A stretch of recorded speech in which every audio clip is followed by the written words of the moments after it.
Good morning. Our opening words this morning are an adaptation reading by Samuel McCord Crothers from the book Prayers from 1928. We commemorate the places and faces which have been recalled during our time together.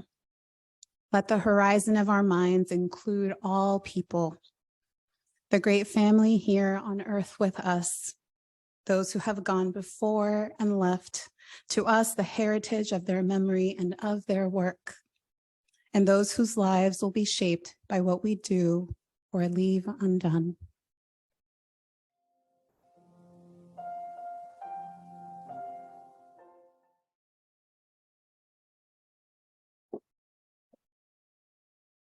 Thank you. So let's see what we have here today. So we have this book called Lubna and Pebble. Can you all say the name Lubna? Lubna. So this is actually a story about refugees. Have you guys heard that word before, refugees? So a person who's a refugee is someone who had to leave their home, probably because there was some war, they weren't feeling safe, so they had to go find a new home. Okay, so this is the story of Lubna and Pebble by Wendy Madure and Daniel Egnes.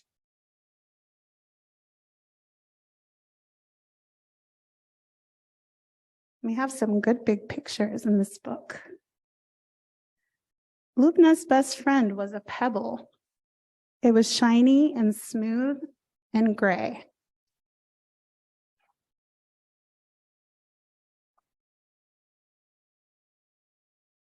So here's Lubna. Lubna found it on the beach when they arrived in the night.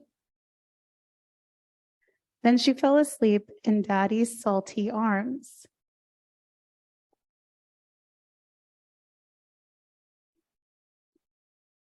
When Lubna opened her eyes, it was morning.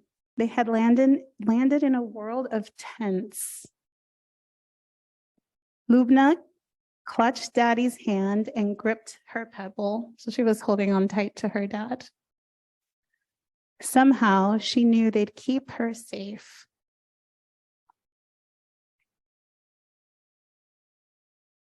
In a big white tent, Lubna found a felt tip pen. And she drew a happy face on her pebble. "Hello, Pebble," whispered Lubna, and Pebble smiled back. Can you see the smile on the pebble? Does she do?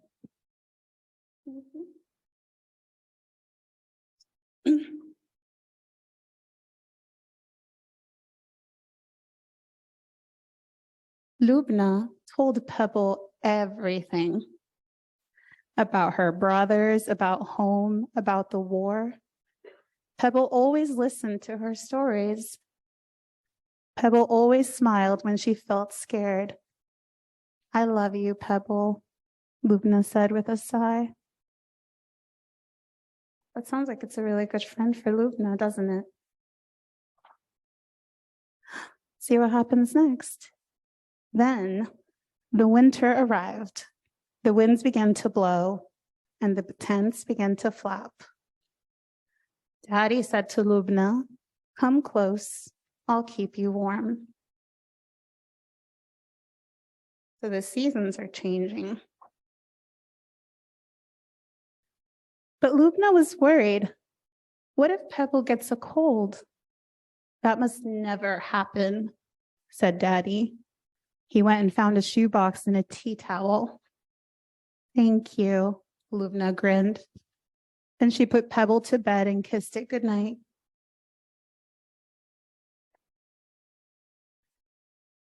Now we have someone new in our book. Soon, a little boy arrived. At first, he had no words, just blinks and sneezes and stares. "This is my best friend, Pebble," Lubna said. The little boy coughed and sneezed, then smiled. Hello, Pebble. My name's Amir. Can you all say Amir? Good, good. Lubna and Amir became friends. They played hide and seek underneath the stars. But at bedtime, Lubna whispered to Pebble, "You are still my best friend."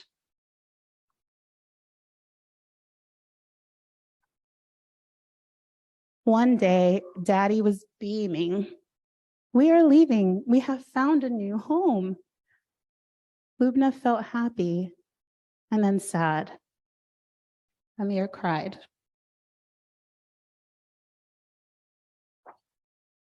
That night, Lubna couldn't sleep. She asked Pebble what to do. Pebble didn't answer. But by the morning, Lubna knew.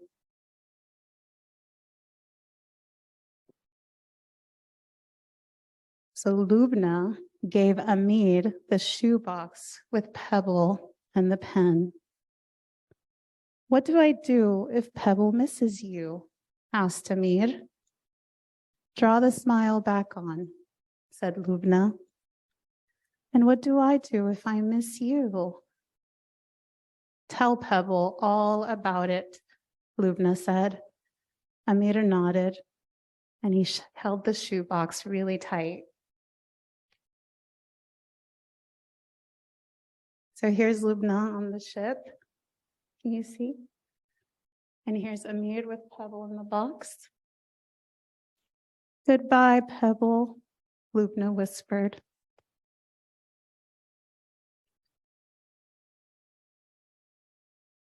"Hello, Pebble," Amir said.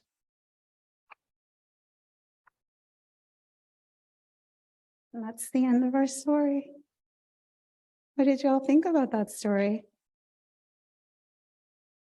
Do you like Pebble as her best friend? Yeah? Do y'all have a best friend in your life? You have good friends? They're important, aren't they? People who listen to our stories the way Pebble listened to Lubna and is now going to listen to Amir. Thank you for listening and reading the story with me today.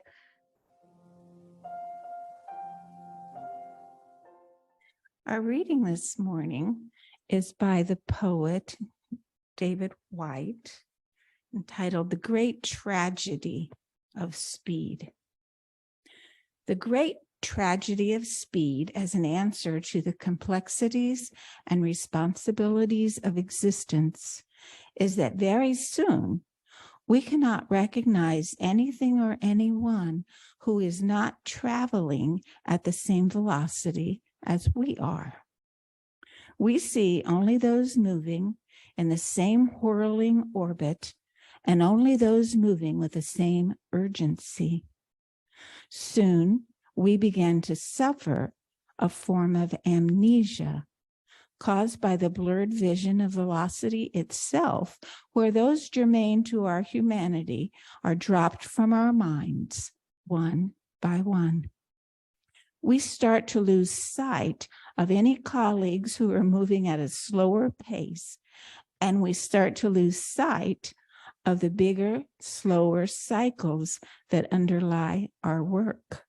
We especially lose sight of the big, unfolding waveform passing through our lives that is indicative of our central character.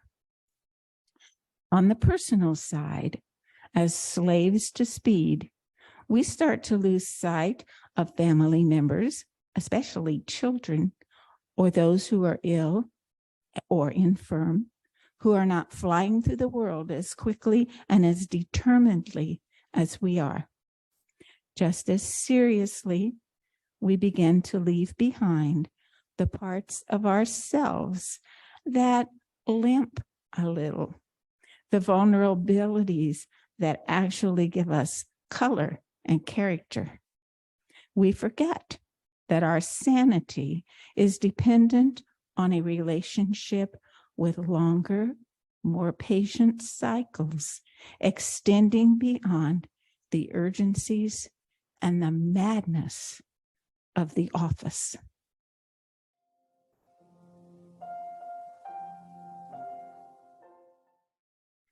I was raised in a Christian church. My family was active. I was involved in the children's and youth programs, and definitely in the music program. I answered the altar call one year at revival. When I was in college, I started to question things. I started to think about this. And during one of those college years, during a conversation with another woman in my dorm, a Christian, for the first time, I said, "No, I don't want this. I don't believe it. I'm done." And she couldn't understand that because she said, "But you know this so well."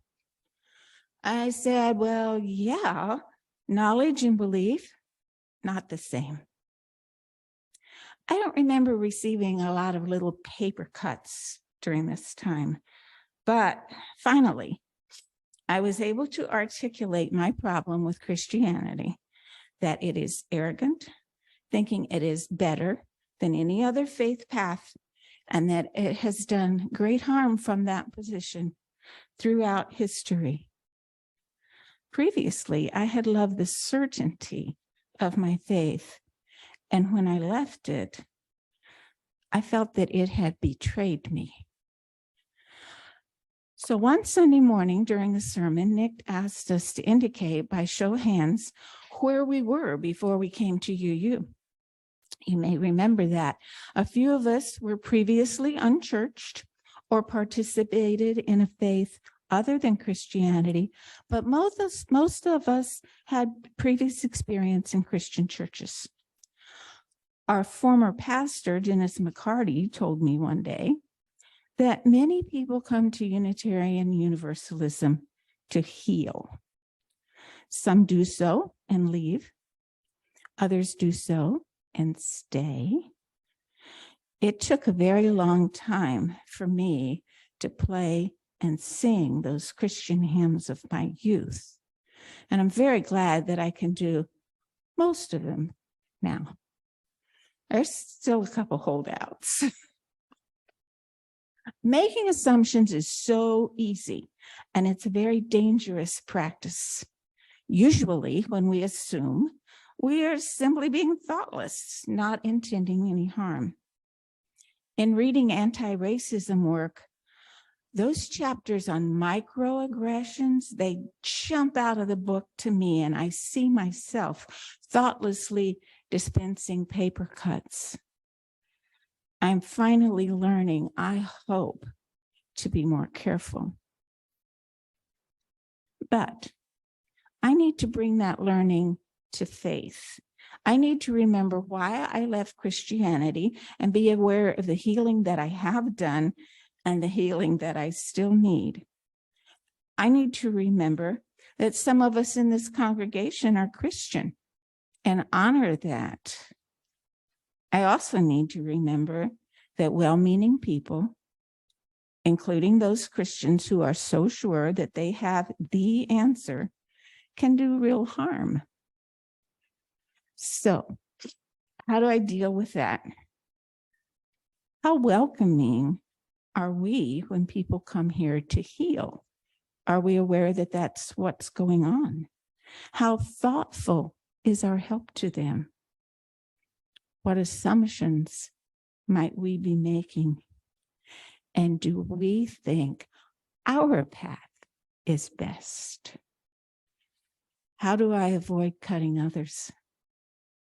So many questions, no answers. The questions are good ones.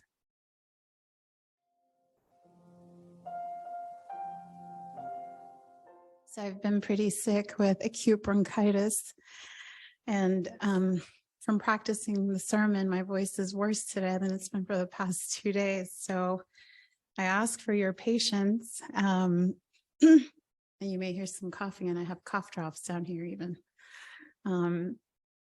So grateful to Chris and everybody who has understood that sometimes life pauses you and you're forced to rest, and we should listen to that and prioritize that. I want to begin with a story about a paper cut that I experienced on October 23rd of last year. I had been sick earlier in the month with COVID for a second time. On this 23rd of October, I was finally feeling more like myself, although still coughing. And it was the last day of the season to rent a kayak at the Indianapolis Canal downtown. And that afternoon, with 70-degree weather, I just knew in my body that I needed to be on that water, moving my body, keeping it active. I'm not much of a fan of winter. I get sick a lot during the winter. And I could feel it coming. And my body was telling me that I would regret if I didn't go and get on the water. So I parked my car at IUPUI and I ran because it was end of the day and I coughed. Getting there on the dot, last person to be allowed on the water. The people after me were told they were too late. 1 hour, just me on the kayak, and it was glorious. I took in the fresh air and the breeze that touched my skin directly. I had not felt so healthy in several weeks. And I welcomed every droplet of water that landed inside the kayak and onto my clothes. I felt at peace. And then I had this really cool experience where I got to a place in the canal where a mariachi Mexican band was playing music, surrounding a couple who seemed to have just gotten engaged, with family and friends on the other side. I pulled my phone out really quickly and began to record. And as I did so, the mariachi band turned to me and played music. Let me show you on the screen what happened.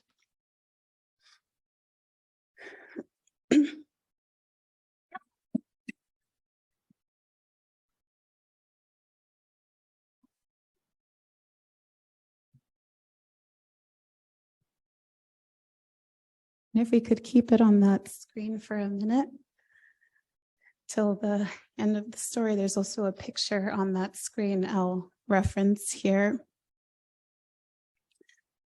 So my body filled with this adrenaline and gratitude to be on that water, and that I listened, and that I knew I was meant to be there. And my cup was filled, my spirit was filled with something that is so tender to my formative years.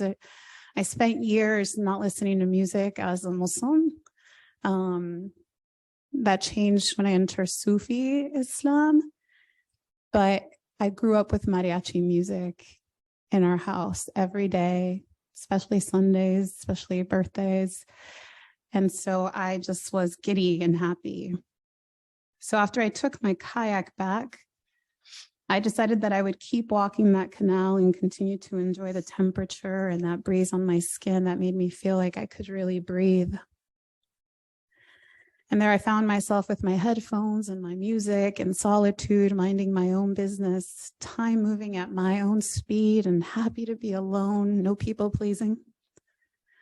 When I got to a part of the canal that merged, I noticed a family on the left side that was walking slower than me, and I knew my walk was faster. So I decided to walk fast and get beyond them so that I could continue to keep space and go at my own pace, and the other people could just go at their pace. And I did that, and I got beyond them before the paths merged and created quite a distance. And then suddenly, I noticed someone running towards me from behind, and they got my attention, tapped me because I had the headphones. And it was the adult woman from that family that I had decided to speed up to and pass. I felt a sense of urgency from her, and so I became alert and pulled myself out of my own moment. And she asked me, "Hi, what church do you go to?"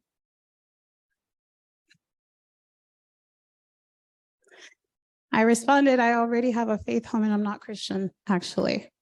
No trigger, right? And it seems to be the perfect opportunity for her to go on and invite me again, tell me more about her church. And after letting her go on for a moment, I ended up saying, "Thank you for the invitation, but I actually left Christianity a long time ago." Our interaction still took a minute to end, and she went back to her family. They were Latinos, by the way. And I went back to my now broken solitude and resentment, entered the rest of my walk. I couldn't stop thinking about that experience, and I took a selfie with them behind me to tell someone about it later. So if we could put that slide back up again. It's a blurry picture, so no one is visible, but they're behind me. At that point, I had already sped up again and was trying to regain back the power of my own energy. And, nope, I took more pictures of them across as I watched them like stopping other people. And I was just so frustrated. Like, why do people do this?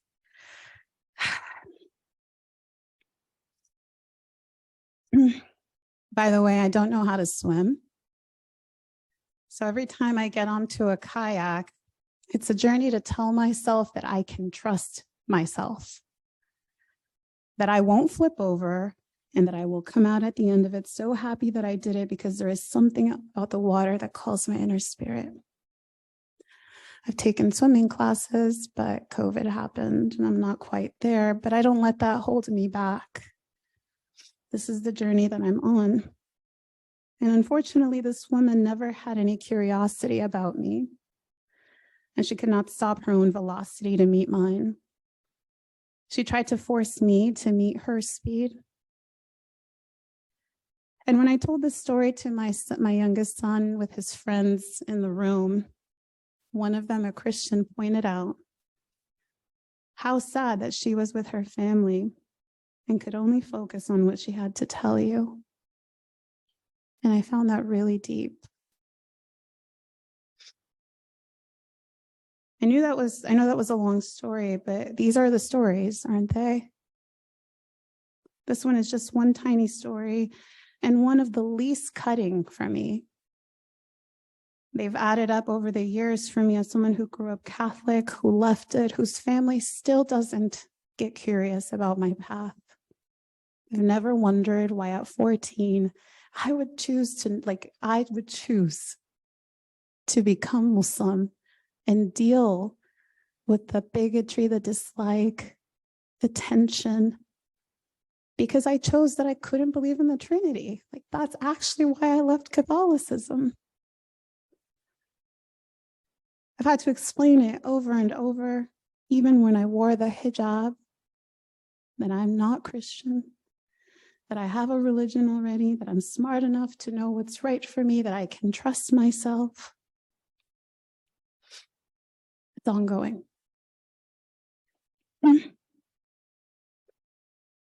So now I would like to invite you with your take-home question. I don't know if it got a chance to get printed, so I thought let's go ahead and do it in the service. I want to invite you to take a moment to reflect on memories when others have missed being curious about the religious, spiritual faith journey that you are on. And I invite you to do this while checking in with your body and how it feels. And if it's too much, I encourage you to save it for later. Save it for when you're in a safer space or when there's someone close that can provide comfort. So take this moment, and as you recall, here are two questions. What is it that others have asked and assumed about you? What is it that others have asked and assumed about you?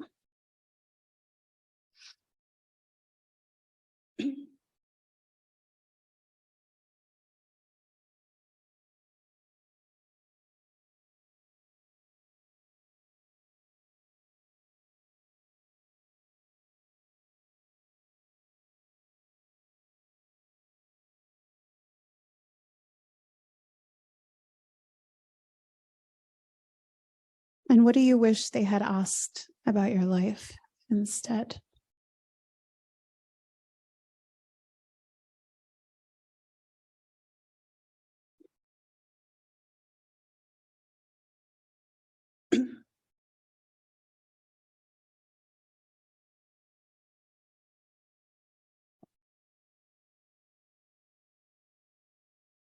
The story of Lubna and her pebble is a sweet story because it can be really hard to find people who will listen. And I just love the idea that sometimes we just create something that will listen to our stories.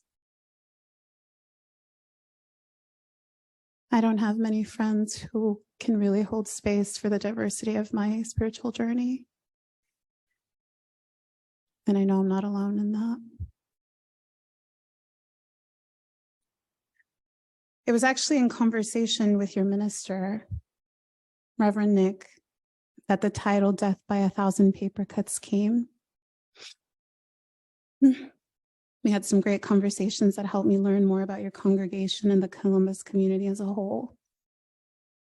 The title, I think, captures how experience upon experience, however brief or long-term, within our own families or at work or just out in the community, how experience just add up, they build up, just like microaggressions do for people of color, by the way.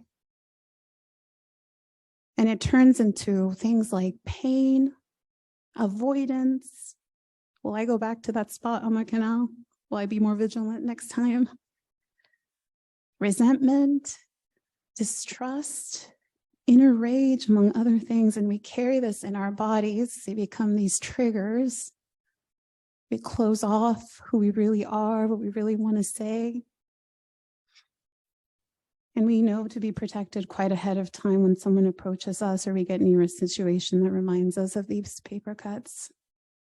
And the reading by David White captures something that I'm curious about, and that is this idea of the tragedy of speed and the inability for us as human beings to pause and be curious about the velocity that others around us travel at.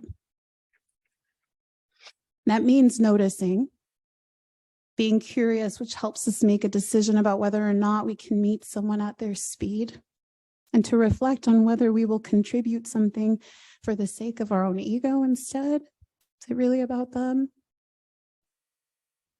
So often in our world, do we miss one another when we are directly in front of each other? My parents have missed a lot of opportunities getting to know me as their daughter. My father cannot get over the fact that I'm not Catholic, and he's 77 years old. I think he raised a pretty smart daughter.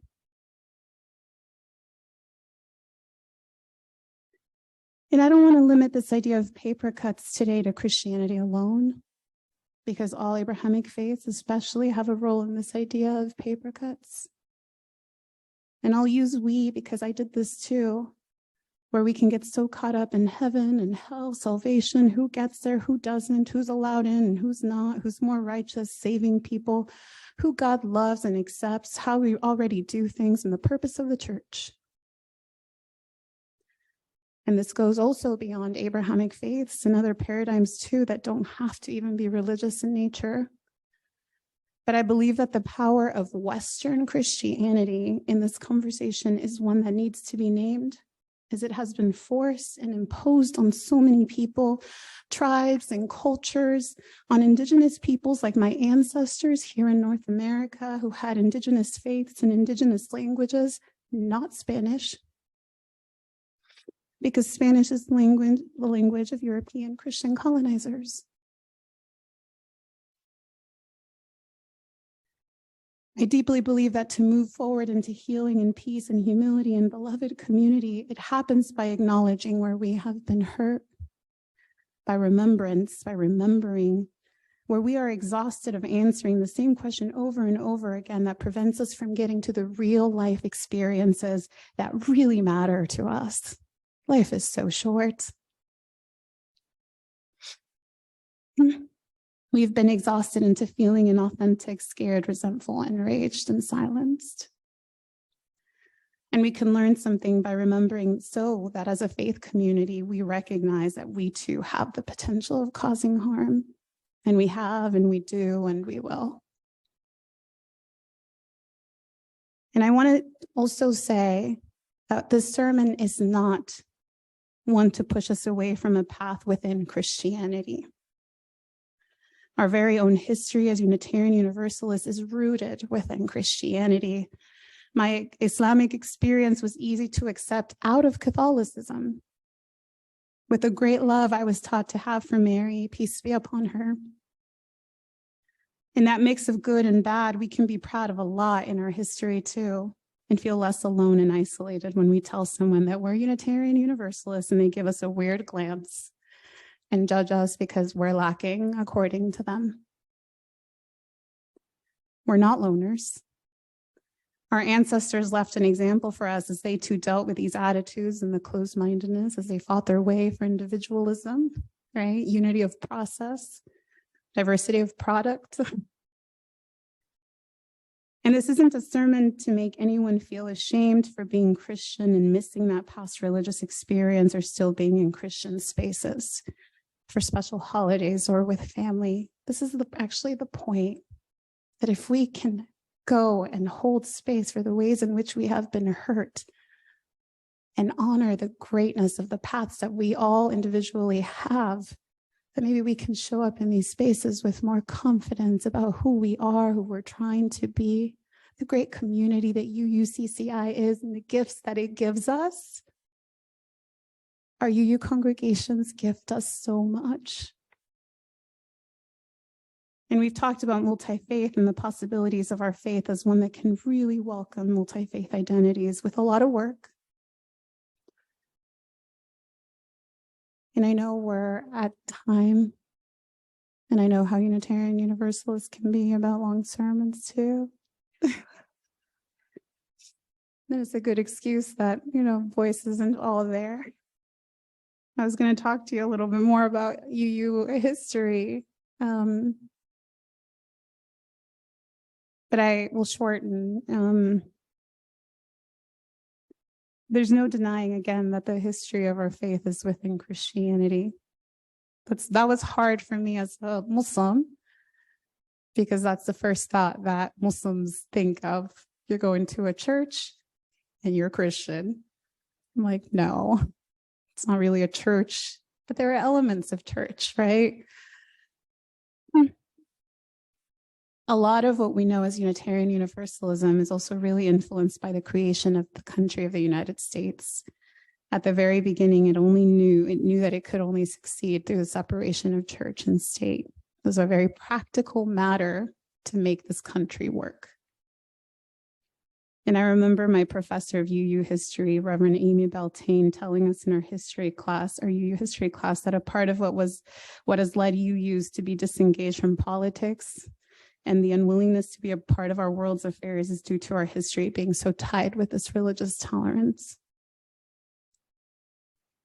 But it's also a spiritual matter to pause and to slow down, to notice where others are on their journeys, to be curious, especially if we're going to meddle in other people's lives and stop them during a walk or knock on their doors on an early Saturday morning. These are the nicer paper cuts, by the way. Our history starts with diversity. Christian roots are diverse, no theological creed, no solid, what is the exact scripture we're following? Everybody's kind of doing their own practices. This is where Christianity started. And our ancestors have remained steady in making that space available to us. We are a faith of multiple theologies. We're Christians, ex-Christians, Muslims, Jewish, humanists, Buddhists, mystics within all Abrahamic faiths, inspired by them and inspired by the mystics in other faiths, pagan, agnostics, atheists, fence-sitters, seekers, and Unitarians and Universalists. We're a faith of so many identities and labels. We're a faith that gives spaces to those that need their own spaces to build up their voice, their power, to name their own paper cuts, these microaggressions caused with racial systems that have oppressed people of color, that happen at the hands of those traveling at a different speed who can't slow down enough to capture the speed of another. And I'll end with this, that my theory still stands, that I believe that part of the reason we don't share with others very often about our UU communities and our faith is that we fear doing to others what was done to us. and that we continue to deal with because it happens all the time. And I believe we can get to a place where we can get more comfortable inviting people into our faith communities, and that we can invite ourselves back to the others that we come from if we need that. And that we can do so with an honesty and openness that we will mess up, but that we can mend by slowing down, noticing, and being curious, and sometimes by apologizing and asking, what did I assume about you that I missed slowing down for? What do you wish I would have asked about your life instead? Or can you tell me more about you? And I will just listen, like with Pebble. May it be so that we can honor the wounds that we have and make more space for others. Amen.